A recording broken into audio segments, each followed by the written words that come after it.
Hello friends. So today we are going to see what are joins in SQL Server. Okay. So as usual, the agenda would be understand different types of joins available in SQL Server and then a practical demo. Okay. Right. So first of all, let us understand what are joins, a basic definition of joins. So joins are used in SQL Server for combining rows and columns from more than one table, right? So you can, in relational database management system, you have number of tables scattered across the database, and there is a need that depending upon, the data to be generated, you might have to join one, two, three, or more than, three tables. To generate a final result set of the data, right? Joining the table, when you say what do you mean by join? So join the table on a common column having the same data type. So when you want to join a table, right, it is mandatory that the data type of a column where you are joining the table, two tables should be same. Okay, join clause is used to join the table. So when you want to join two different tables, and then a join clause is used, and on clause is used for defining a joining condition. So whenever you want to join two tables with the help of join clause, you actually join two tables, and then with an on clause you specify the condition. When I say condition means the columns from both the tables, that is table 1 and table 2. So this is very basic definition of a joins, right? So in nutshell, we want to have an aggregated or a combined results from several tables. Okay, let's move on. So there are basically, three types of major joins like inner join, outer join, and cross join, right? And a type of self join is also there, right? And outer joins are again divided into left join, right join, and that is left outer, right outer, and full outer join. Okay, we will see what each joins, does, and then we will also see the practicals also. So let us start with an inner join. What do you mean by inner join? So it returns only rows from multiple tables where the joining condition is met. So for example, if you have two different table and if you are joining it that on inner with an inner join, then it will only retrieve the records or the rows from both the tables which meets the joining condition. So from an a Venn diagram, you can see the green portion is shown as that would be retrieved. So actually the joining condition, the value for the joining condition, whichever is specified, should exist in both the tables. So only those rows would be uh, actually generated, right? Those rows would be basically uh, would fall into our final result sets. Okay, so this is an inner join where the joining condition is fully met. Okay, let us see what is an outer left join. So as we saw, there was an inner join and outer join, and outer join is again divided into the left join, right join, and full join. So what is an left join? In left join, it returns all the rows from the left hand table. Right now, just understand.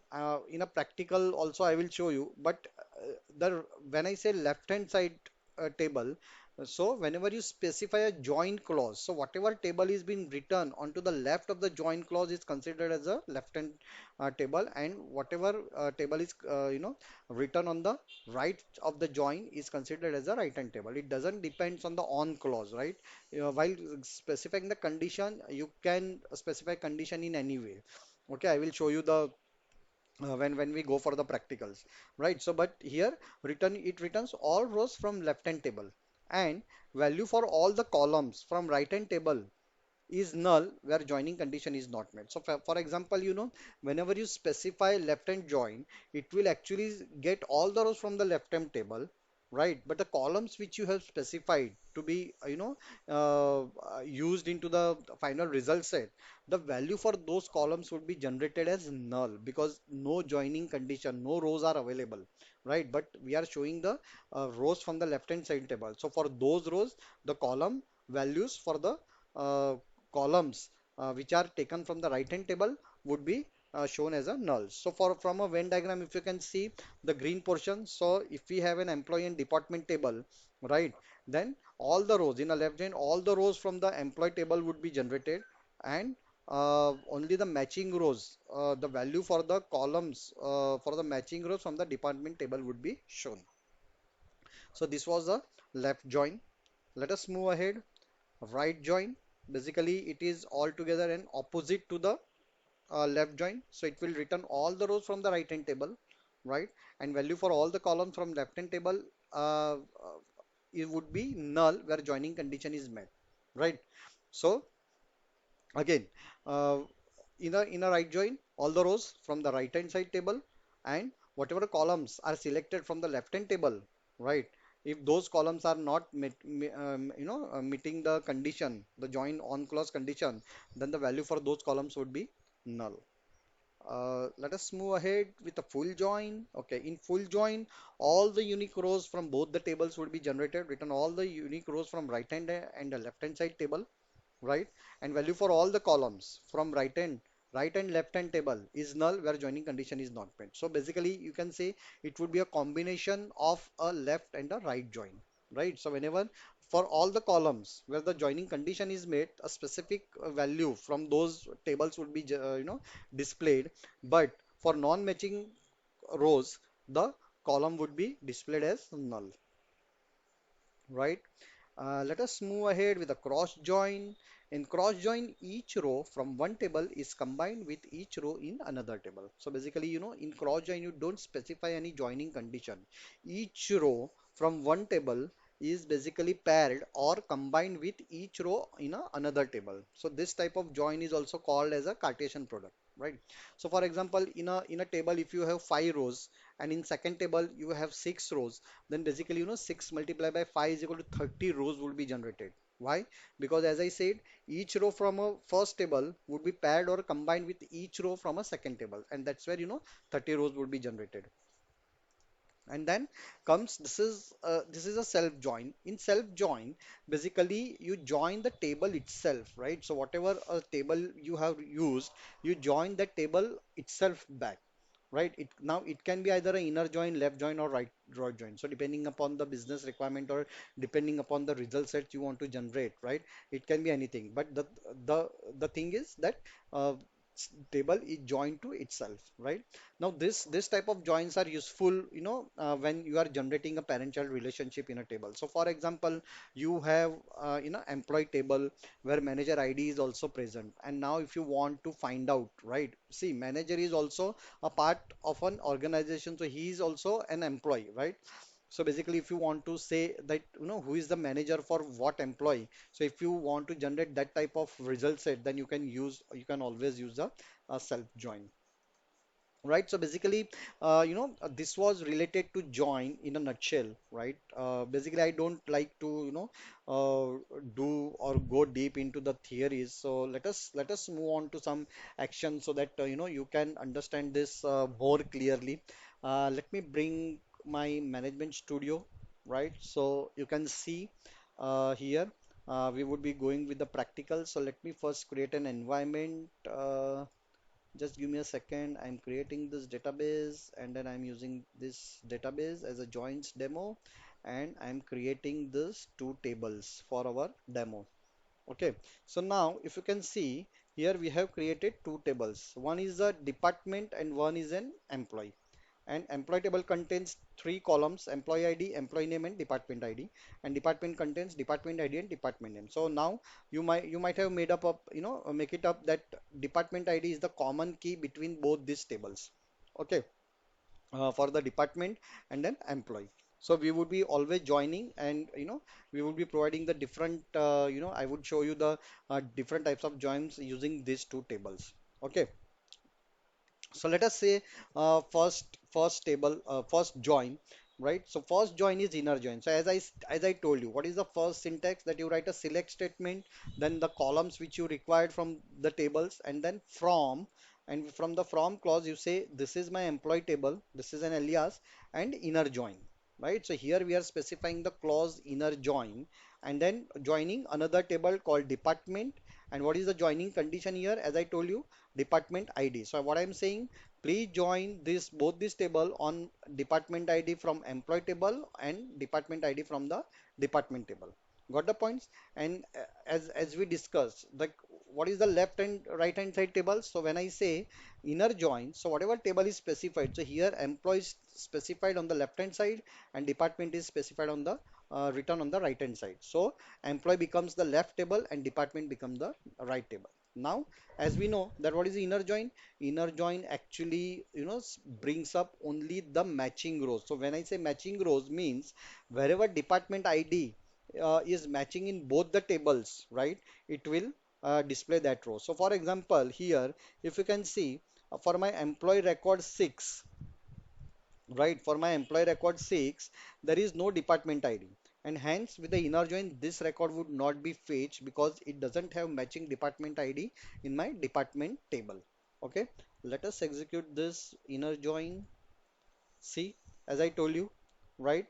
Select star from sorry, you can see employee ID, department, and you can see depending upon the matching department, the value of the department name is also generated. Let me execute this along with the original table. So now if you can see here, see, right? So for employee ID 1, the department ID was 1. So with the help of this on condition matching condition here, department ID is equal to department. We are fetching the department from department name from the department table. So for department ID 1, the department 1 is shown. Again for record number 2 in employee, again the department ID is 1, so it is showing department 1 again.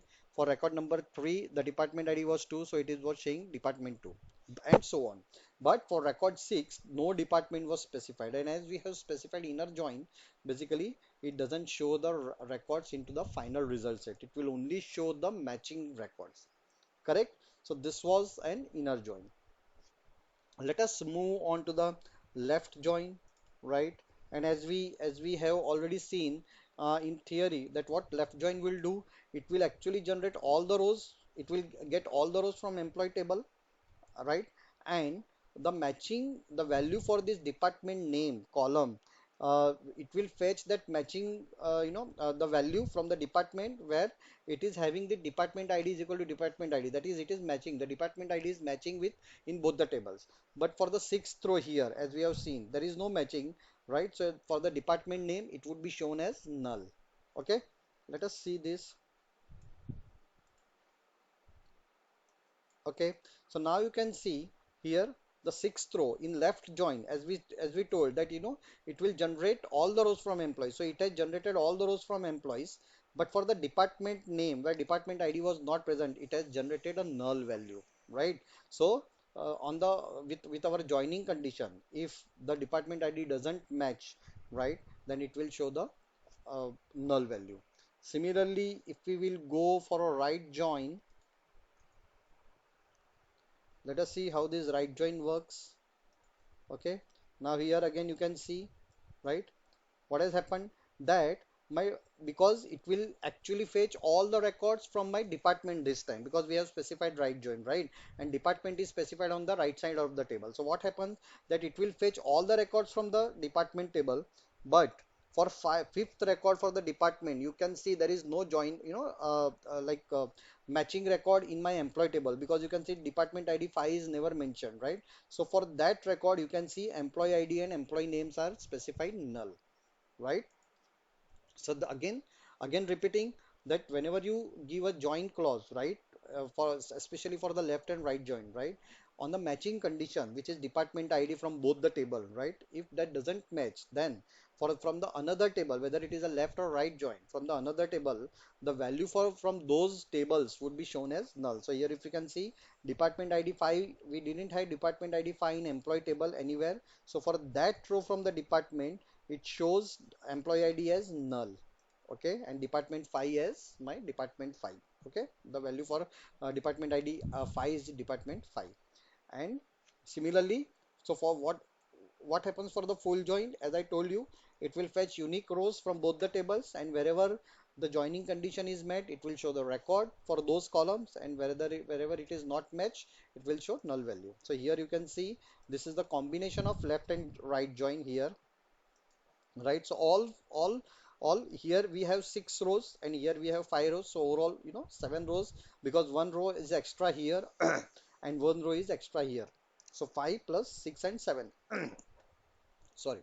And for the sixth row, you can see for the employee, from the employee table, there is no department ID, matching department. So here it is shown null for department no, name, and for the department row, the value from the department table for the fifth value, there is no matching row from in a employee ID, right?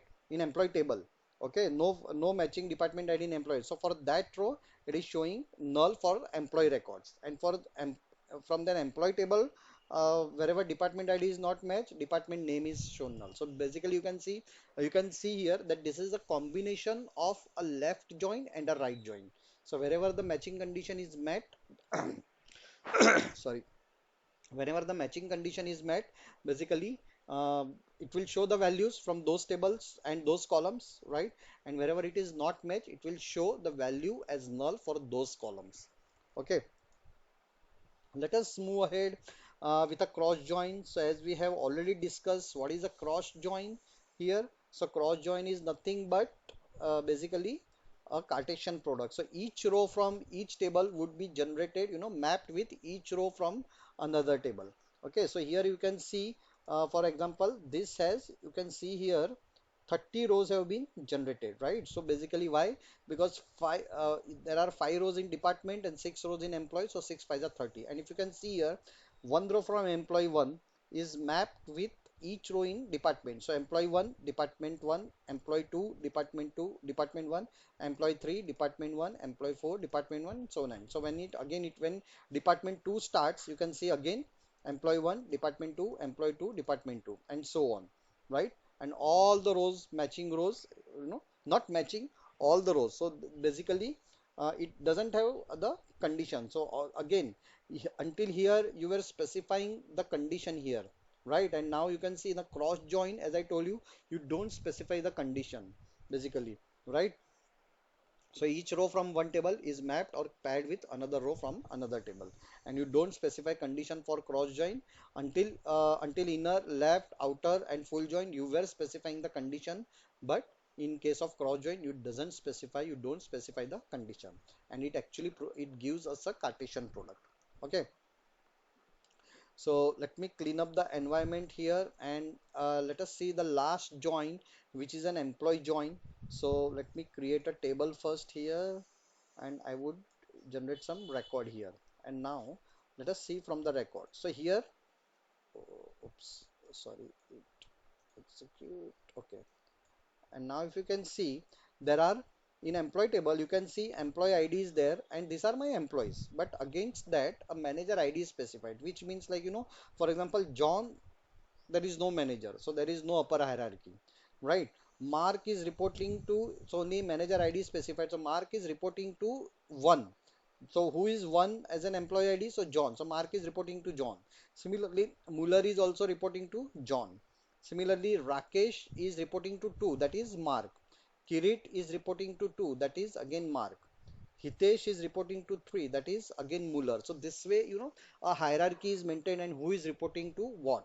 So now in this case, if you want to join a table, right? And you want to generate a data where employee ID, employee name, and manager name, right? Then you want to join the tables itself, and this is called a self join. So you can see here in my from clause that from employee EMP left join, again I am joining the employee itself here, no another table, the same table with different alias. So here I am considering this as employee, as EMP as an alias for employee, and MGR as an alias for again the same table, right?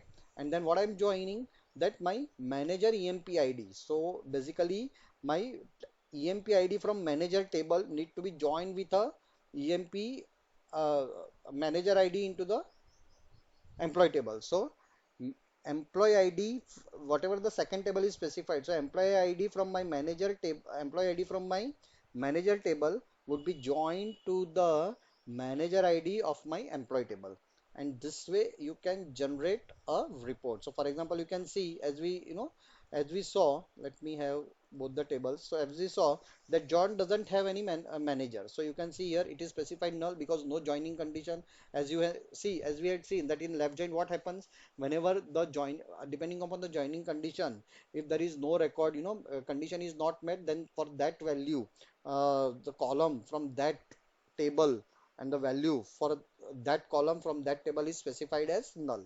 So you can see 0 is not available in my employee ID. So basically it is showing nulls, which means that John doesn't have manager. And Mark and Muller, you can see they are actually reporting to whom? John. So you can see the John's name is appearing here. Similarly, Rakesh and Kirit are reporting to two, that is Mark. So you can see Rakesh and Kirit are actually reporting to Mark, and Hitesh and Nikhil are, Hitesh is reporting to Muller here, three. So Muller and Nikhil is reporting to Hitesh, that is six, right? So this way you can actually create, the report where, where you can know that who is the manager of who's which employee, right? In this case, you can join a table to itself to create such type of parent-child relationship. Got the point? So hope guys you have understood the joins. This was very basic, right? Like all types of joins like inner, left, right, full, cross, and uh, self join. So please do a practice a lot so that you can understand these joins more clearly, right? And you can clear your concepts, right? So and again, please subscribe to my channel so whenever I come up with a new videos you will get the notification itself immediately. And also please share and like my videos. If you think that they are helping you out, then please like and share my videos, right? So that I get motivated to create such new videos at all the times, right? So that's all for today, guys. Meet you with the next topic in my next video. Till then, bye. Take care.